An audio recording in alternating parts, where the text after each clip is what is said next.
Au cœur des vastes étendues du Sahel, une guerre silencieuse mais déterminante continue de se jouer.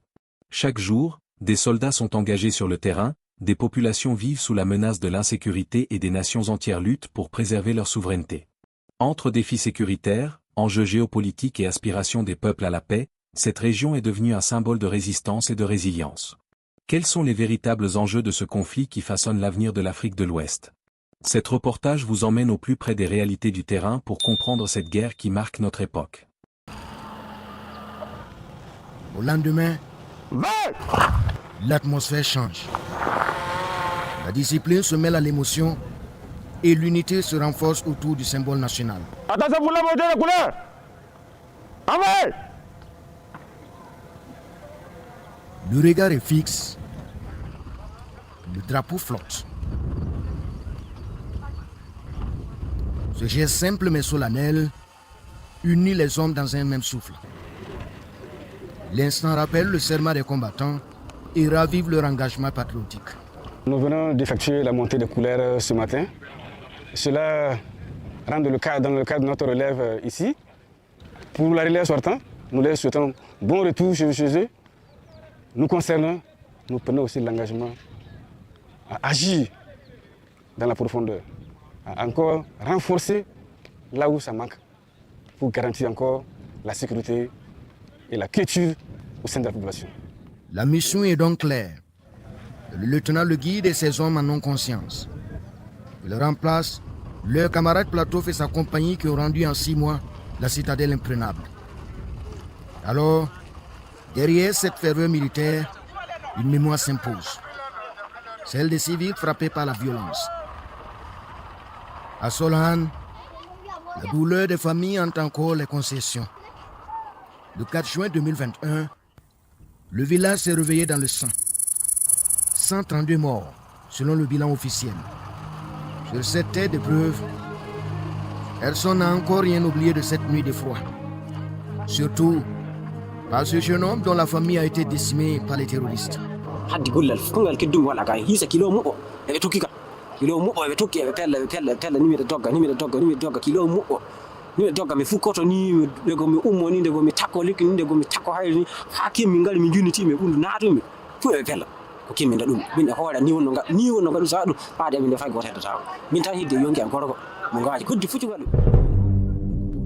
Miraculé, il peine encore à contenir le choc. Malgré le temps écoulé, la blessure demeure payante, incurable.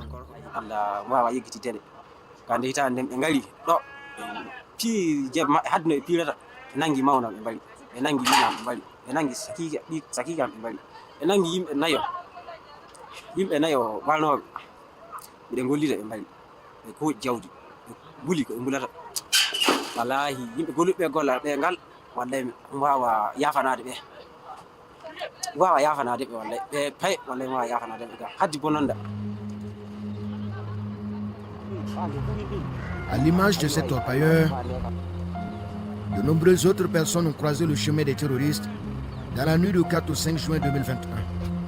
Cet homme a eu la vie sauve, mais son frère a péri dans l'attaque.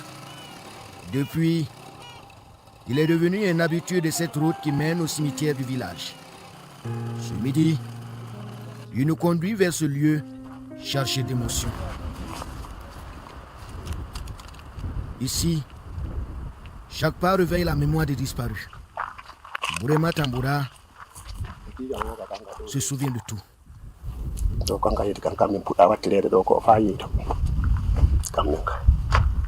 Un tas de terre, une tombale et les chiffres.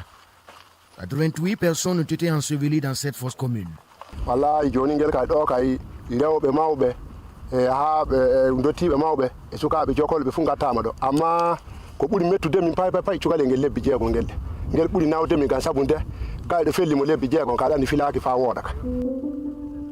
Ici, l'oubli n'a pas droit de citer. Ce lieu porte à jamais les cicatrices d'une barbarie contre les droits humains. De mémoire, c'est l'un des plus gros massacres de population commis par les terroristes au Burkina. Pour que nul n'en ignore, parents de victimes et autorités défilent et se recueillent.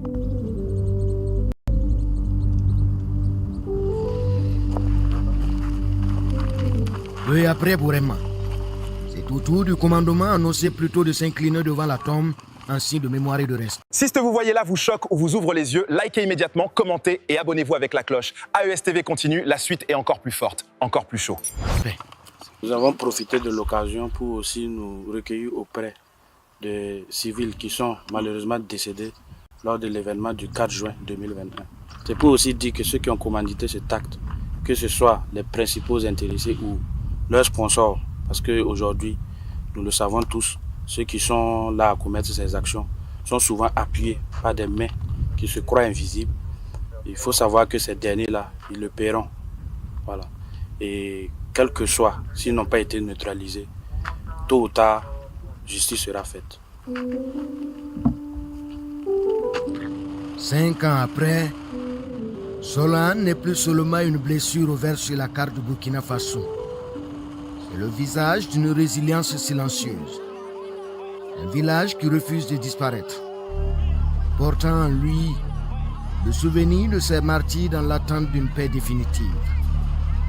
Du reste, c'est le pari de ces chefs militaires venus encourager leurs combattants.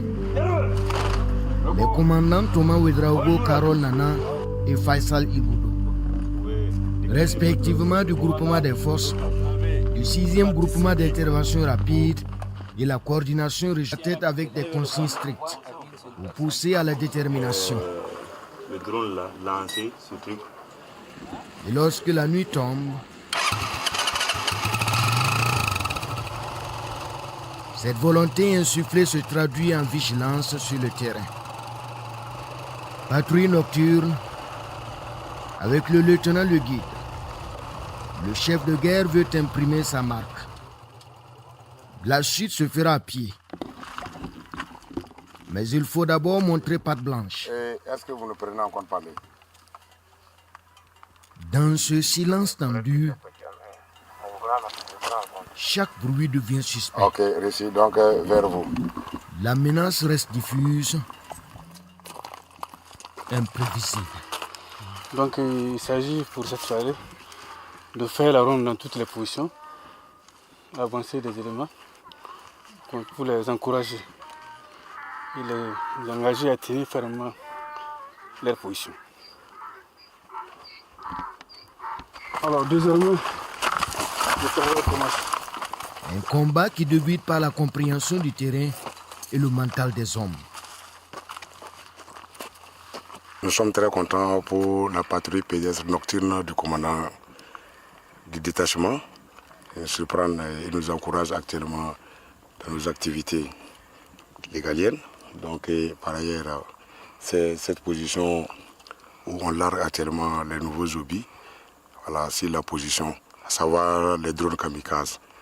Donc, ça nous fait plaisir et ça nous réconforte quand même d'être content que nous ici souci de notre vie et de notre bien-être dans le détachement.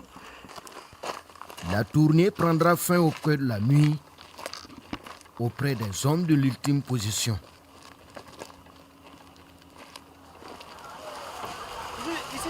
Ainsi s'achève ce reportage au cœur du Sahel, une région où se jouent aujourd'hui des enjeux majeurs pour l'avenir de l'Afrique. Derrière chaque opération, chaque victoire et chaque difficulté, il y a la détermination de peuples, AES, qui refusent de céder face à l'adversité. Malgré les défis, l'espoir demeure porté par la résilience des populations et la volonté des États de l'AES de construire un avenir plus sûr. L'histoire du Sahel continue de s'écrire sous nos yeux, et les prochains mois seront décisifs. Merci de nous avoir suivis et à très bientôt sur AES TV, Afrique Libre.